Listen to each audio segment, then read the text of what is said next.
Bienvenue sur le réseau E-Média Invest, bienvenue à ITV, bienvenue à Question Directe qui reçoit aujourd'hui M. Baba Zoumanigui. Baba Zoumanigui est un Sénégalais et le premier directeur général d'IBM en Afrique subsaharienne pour le Sénégal, la Guinée, le Mali et la Mauritanie.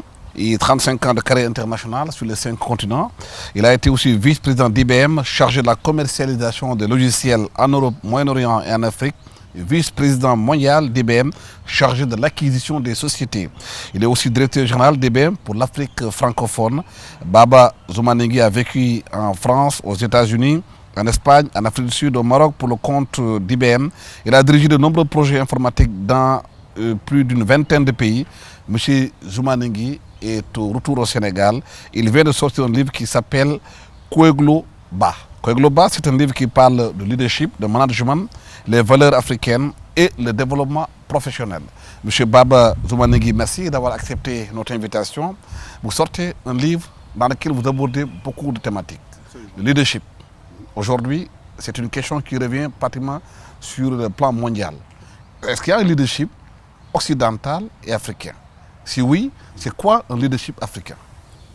D'abord, merci de l'invitation. Et je voudrais, avant toute chose, en ce lendemain de la journée de la femme, rendre hommage à toutes les femmes. Et elles sont d'abord le creuset de l'humanité. Elles portent le fardeau de tous les challenges, de tous les défis que nous inflige la vie. Et en regardant mes archives, je me suis rendu compte que Aline Sitoé Diatta aurait eu 100 ans aujourd'hui. Et voilà une personne qui a été une combattante anticoloniale des premières heures.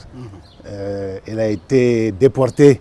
Elle avait à peine 24 ans, elle est morte à 24 ans. Et je pense que c'est le lieu de rendre hommage à elle, à toutes les femmes, à ma mère, à nos mamans, à nos épouses. Et je pense que c'est un élément important de notre discussion. Maintenant, concernant le leadership, d'abord, essayons de le définir. C'est avant tout la capacité, je dirais, d'apporter à un groupe, à une communauté, à la fois les éléments de concorde, les éléments de décision et les éléments de cohésion. Donc, par définition, le leader doit être un inspirateur, doit avoir la confiance de son groupe et d'être capable d'être un homme d'action. Et à proprement parler, il est difficile de dire qu'il y a un leadership africain versus un leadership non africain. Par contre, ce qu'on peut dire, c'est qu'il y a une manière d'être leader dans un environnement africain et une autre manière d'être leader dans un environnement, je dirais, occidental. Mais quelle est la manière d'être leadership dans un environnement africain? D'abord, il faut s'appuyer sur les valeurs, c'est-à-dire la primauté de la communauté par rapport à l'individu. Je pense que tant qu'on n'a pas compris que la communauté prime sur l'individu, on n'a pas compris grand-chose du leadership au niveau de l'Afrique. Le deuxième élément, quand on regarde l'action au quotidien, on peut se dire plusieurs choses. La première, c'est que la force de la parole, le sens de la parole, le sens de l'engagement sont particulièrement forts dans l'environnement africain à défaut d'écrit. Parce que quand on fonctionne dans un monde occidental, on est à dire il n'y a de vrai que ce qui est écrit et signé.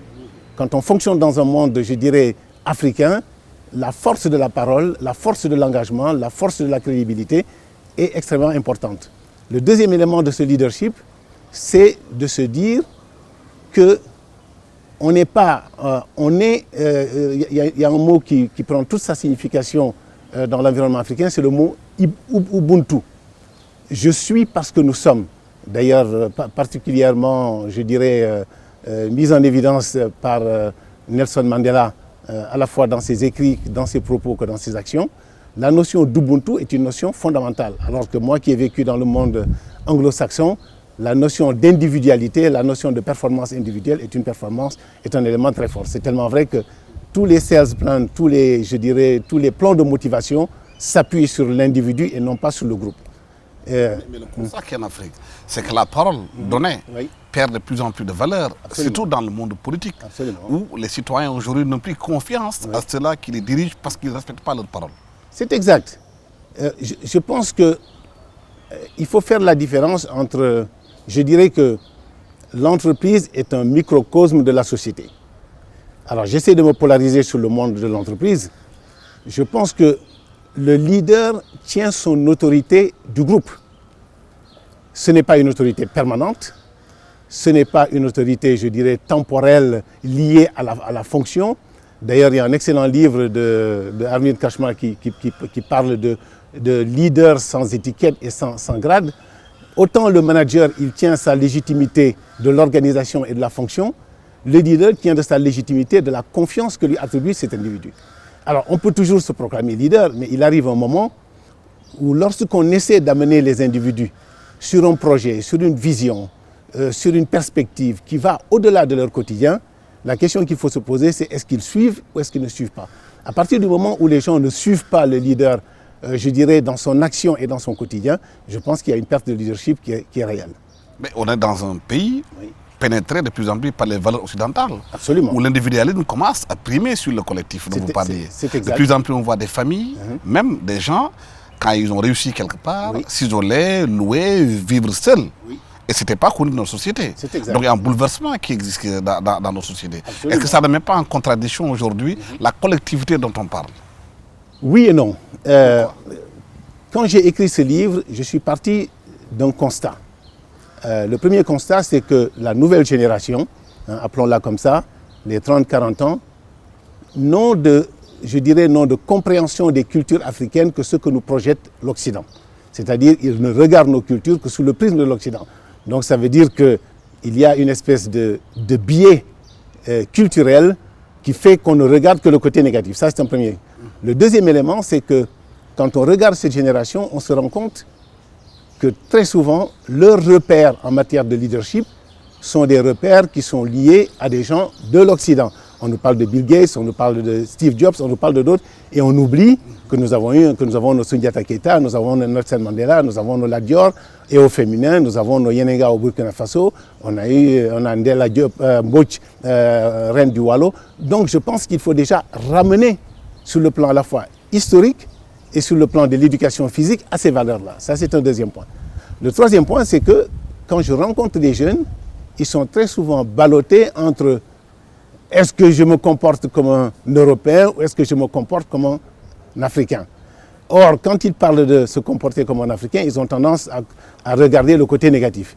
Alors, ce que j'apporte, je dirais, dans ce livre et dans la tentative, je dirais, des pistes de réflexion que je donne, c'est qu'il faudrait que les familles se réapproprient l'éducation de base, que l'État se réapproprie l'éducation civique et que les gens ne se comportent que par rapport à leur éducation et par leur vécu. Si toutes les références que l'on donne à nos jeunes, à notre génération, s'appuient essentiellement sur les valeurs de l'Occident, il n'est pas surprenant que ce soit ces valeurs-là qui soient les valeurs de référence. Mais comment ces jeunes peuvent-ils aujourd'hui se réapproprier de cette culture alors que les leaders qui doivent donner là sont désincarnés? Eux se voient d'abord en fonction de l'Occident. C'est exact, mais je pense que entre une approche que je dirais en anglais top-down, c'est-à-dire du sommet vers la base, moi je préconise une approche de type bottom-up, c'est-à-dire de la base vers le sommet. C'est-à-dire que si on arrive à faire en sorte que, comme moi, comme vous, j'imagine, puisqu'on a eu une discussion sur le plan personnel, si les familles s'approprient ce discours, si les familles donnent à leurs jeunes, à leur environnement, à leurs enfants, à leurs cousins, à leur famille, cette éducation de base qui est basée sur le sens de l'effort, le sens de l'honnêteté, l'intégrité, le courage, le travail, le respect des autres, et que dans le comportement quotidien de ces personnes-là, ces valeurs sont reflétées, alors il y a une chance. À partir du moment où les parents, et je reviendrai sur l'éducation tout à l'heure, à partir du moment où les parents se désengagent, que le système éducatif, je dirais, donne une place, je dirais, presque marginale, sinon inexistante à l'éducation physique, alors tout est permis. alors tous les dérapages sont permis. Mais prenons l'exemple du Sénégal aujourd'hui, qui est un pays où la valeur argent a tellement pris de place que les gens ne considèrent les gens qu'en fonction de leur avoir. C'est exact. J'ai d'ailleurs, une fois, j'ai été amené à écrire un essai dont l'intitulé était « Entre le verbe avoir et être, je préfère le verbe faire ». Nous n'échapperons pas, je dirais, à cette marée d'invasion culturelle que représente l'Occident. Nous n'y échapperons pas. La question est de savoir comment on ralentit le processus et comment on crée nos propres barrières. Ça fait penser un peu à, je dirais, à cette marée qui arrive et qui envoie tous les poissons sur la mer, et qu'il y a un monsieur qui arrive et qui prend les poissons et qui les remet à l'eau. Et le monsieur lui dit, mais vous perdez votre temps, vous n'y arriverez jamais. Et il répond, au moins ceux-là seront sauvés, ils retourneront à la mer. Et donc si je prends cette analogie-là, c'est aussi pour dire qu'il doit se créer à tous les niveaux, au niveau des associations, au niveau des familles, au niveau des groupes, au niveau des sportifs, au niveau du sport, au niveau des éducateurs, cette base éducative qui à la fois utilise le référentiel africain, utilise je dirais nos héros africains et utilise ces valeurs dont j'ai parlé. À partir du moment où un coach, un instituteur, permet de tricher, le jeune, je dirais que les jeunes ne sont que des éponges. Ils absorbent ce qu'ils voient autour d'eux. À partir de ce moment-là, l'enfant, le jeune, est tenté de penser qu'il est légitime de tricher.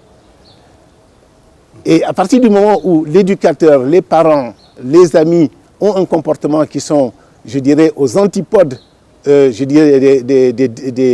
dirais des déviations négatives que l'on peut observer, à ce moment-là, comme vous l'avez vécu, comme je l'ai vécu, ben on comprend que ce qu'on fait n'est pas bien.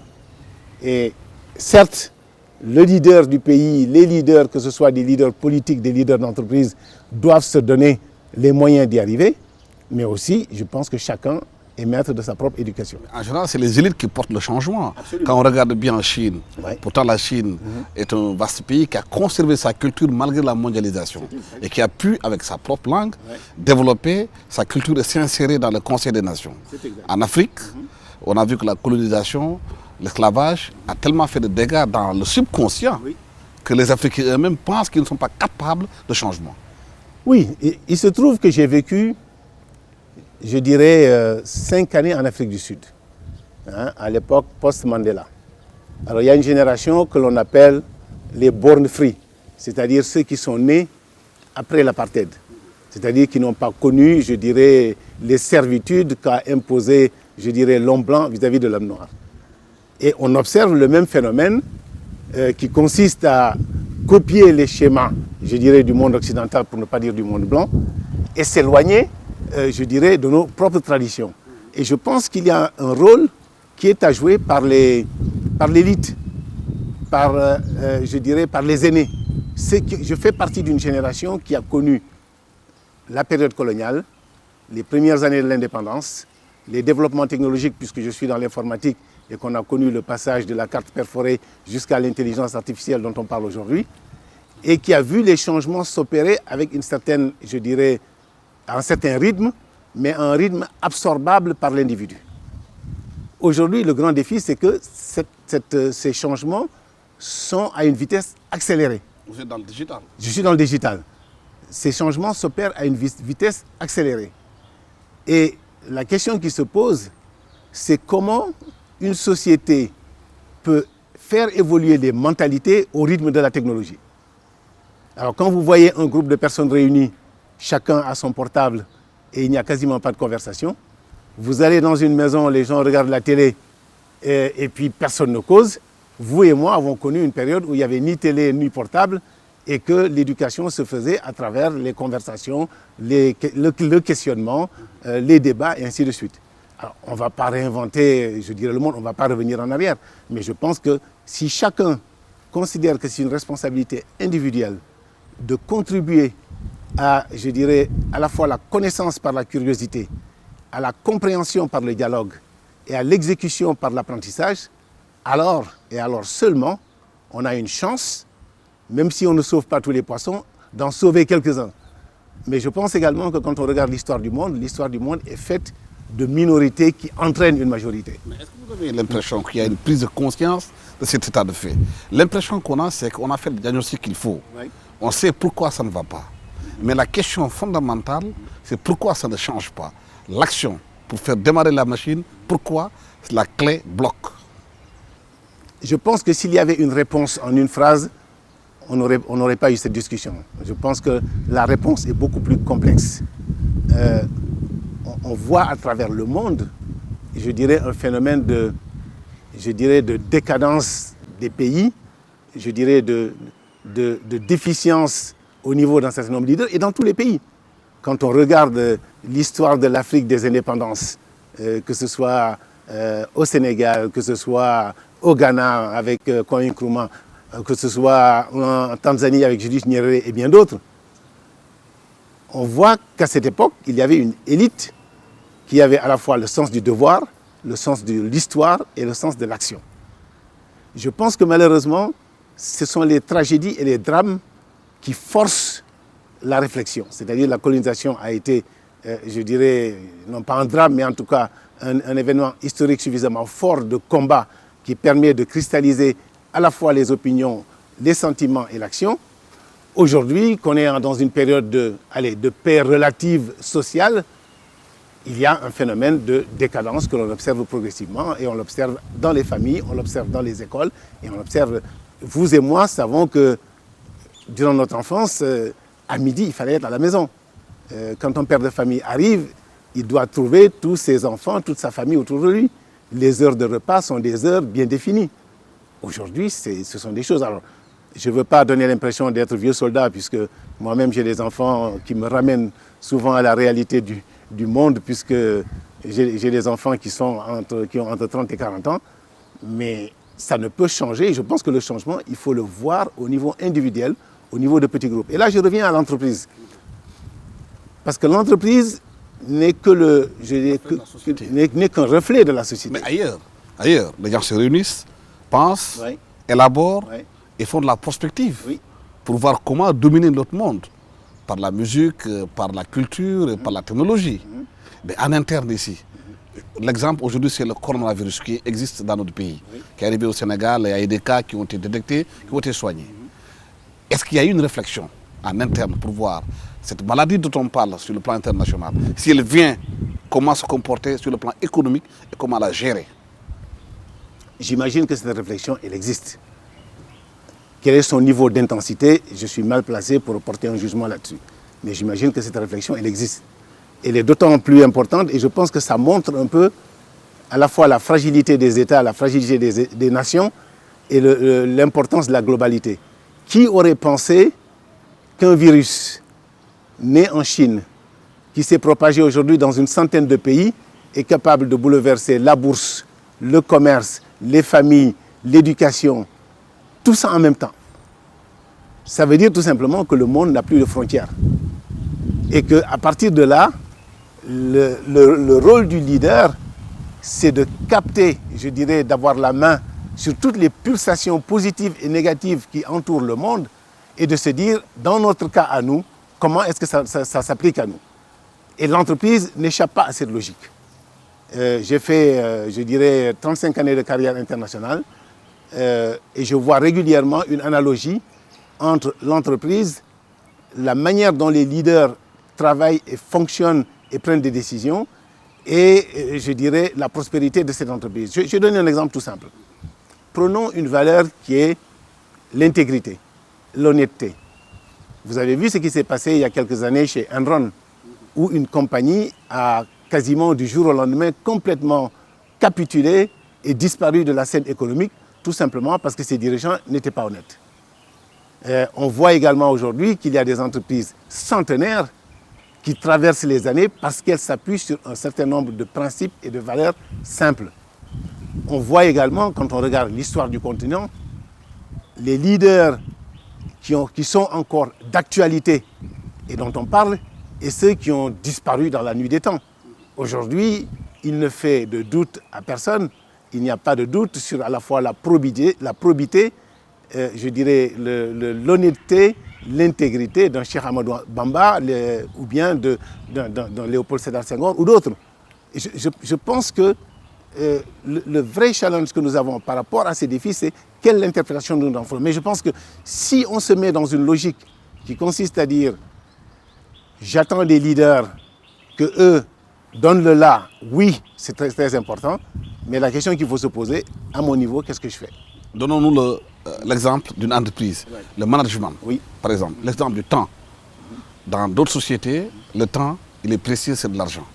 Dans nos pays, on a l'impression que le temps, il est élastique. Arriver à l'heure au travail, descendre à l'heure, faire bien son travail, c'est comme si c'était une chose extrêmement difficile pour les travailleurs et les employeurs. Quel type de management peut-on avoir dans une entreprise pour que ces principes soient respectés? J'ai moi-même, de par mes fonctions, été confronté à ce type de challenge. Je pense, règle numéro 1, si le leader de l'entreprise, le directeur de l'entreprise, lui-même arrive régulièrement en retard, ne respecte pas ses rendez-vous, il vous donne rendez-vous à 8 h et il se pointe à 9 h. Comment voulez-vous que les employés considèrent que c'est une valeur fondamentale? Lorsque le leader de l'entreprise, je dirais, modifie les comptes financiers de l'entreprise pour s'approprier des biens qui ne lui appartiennent pas, comment voulez-vous que les employés considèrent que c'est une valeur fondamentale? Je pense que l'exemplarité dans le comportement est quelque chose d'absolument important. Et la question qu'il faut se poser, c'est la question du choix du leader, la question de la motivation du leader et la question de la constitution du groupe. Je vais prendre un exemple qui n'a absolument rien à voir avec l'entreprise, mais qui indique bien mon propos. Le problème de la diversité. Quand on regarde Nelson Mandela, qui est bien entendu, je dirais, le père, le fondateur de la nation sud-africaine, quand on regarde le groupe qu'il a constitué autour de lui, George Bizos, un activiste grec qui a fait de l'Afrique du Sud son pays. Joe Slovo, un activiste juif qui a fait de l'Afrique du Sud son pays. Comment ça s'appelle? Govan Mbeki, un syndicaliste qui est le père de Thabo Mbeki. Quand on regarde Walter Sisulu, on voit déjà une certaine diversité de gens, d'horizons. Ça veut dire quoi? Ça veut dire que plus une organisation est diverse, plus elle accepte la différence d'opinion, plus elle accepte les challenges, plus elle accepte de se remettre en cause par l'équipe et par la prise en compte des opinions différentes. Mais Mandela, il est exceptionnel en Afrique, à Oui. travers le monde. Oui. Mais aujourd'hui, dans nos continents, il n'y a pas de Mandela. Il n'y a que des présidents qui s'accrochent à un troisième mandat, qui essaient de tripatouiller la Constitution pour rester. Il y a un réel problème. C'est exact, mais je pense que l'importance du leader, je dirais, du leader séculaire comme Mandela, c'est de nous fixer un horizon. Je dirais que le leader, ce n'est pas nécessairement la personne à qui on va ressembler à 100%, mais c'est l'objectif vers lequel on tend. Et Vous le voyez dans le continent, certains qui essayent, à la limite, de ressembler à Mandela dans la façon de faire, la façon de gérer. Je serais prétentieux de citer des noms, parce que ce n'est pas le propos ni de mon livre, ni de mon intervention. Mais par contre, j'ai la prétention de dire que les entreprises qui réussissent sont les entreprises dans lesquelles le leader incarne un certain nombre de valeurs, et que ce sont des valeurs de probité, des valeurs de confiance de l'équipe, des valeurs de travail, et c'est ça qui fait la différence. Et ça, on peut le vérifier, on peut le mesurer, on peut le retrouver, quelle que soit l'industrie. Et ça me paraît extrêmement important. Aujourd'hui, quelles sont les valeurs africaines que vous pensez encore imposables, entre guillemets, dans les entreprises? Je vais vous donner quelques exemples. Le respect de la parole. La particularité de l'Afrique, vous le savez comme moi, c'est l'absence d'écriture. Alors, je ne vais pas débattre sur l'absence d'écriture, mais Amadou Ampateba le dit si bien. La parole, c'est l'homme. La parole, c'est l'homme. Donc si on arrive déjà à donner à la parole toute sa dimension, à savoir toute sa pertinence, c'est déjà une valeur africaine qui évite aux gens de se réfugier derrière le thème « Ah non, c'est pas écrit ». Quand vous et moi transigeons sur quel sujet que ce soit et que je vous donne mon point de vue, mon oui, et que vous me dites oui, je n'ai pas besoin de l'écrire. Ça, c'est une valeur africaine. Une autre valeur africaine qui est le travail de groupe. Vous voyez que même la notion d'open space que l'on voit dans toutes les entreprises occidentales, c'est une valeur africaine. Parce que l'open space, c'est quoi? C'est la convivialité, c'est la complémentarité et c'est la communication. C'est créer un cadre de communication où tous les faits sont sur la table. À partir du moment où les gens se retranchent dans des bureaux individuels fermés à clé et qu'ils se chuchotent, il y a quelque chose qui ne va pas. Ça aussi, c'est une valeur africaine. Une autre valeur qui me paraît extrêmement importante, c'est la valeur travail. La valeur travail. Je dirais qu'on prête à certains de nos leaders la formule suivante: travailler, c'est déjà prier. Et je pense que la valeur travail est une valeur fondamentale. Donc regardez tout simplement ces trois éléments. L'intégrité, le travail, la diversité et la communion de groupe. Rien que sur ces trois thèmes qui sont des thèmes purement africains et que l'on voit à travers l'histoire et à travers nos héros, si on arrive déjà à les appliquer au niveau le plus bas, en commençant par la base et en remontant, je pense qu'on aura fait un progrès considérable. Baba Zoumanigui, je vous remercie. Je rappelle que vous étiez sur le plateau de Questions directes pour parler de votre livre Kongeloba, votre livre dans lequel vous dites que la sagesse africaine appliquée à la gestion dans l'entreprise permet à l'Afrique de conquérir d'autres batailles à travers le monde et que la valeur de l'intégrité, du travail et de l'honnêteté sont des valeurs essentielles et cardinales pour faire avancer le continent. Merci d'avoir été avec nous sur ce plateau de Questions directes. Merci à toute l'équipe technique qui m'a accompagné pour la réalisation de cette émission. Merci. Au revoir. Merci. Merci.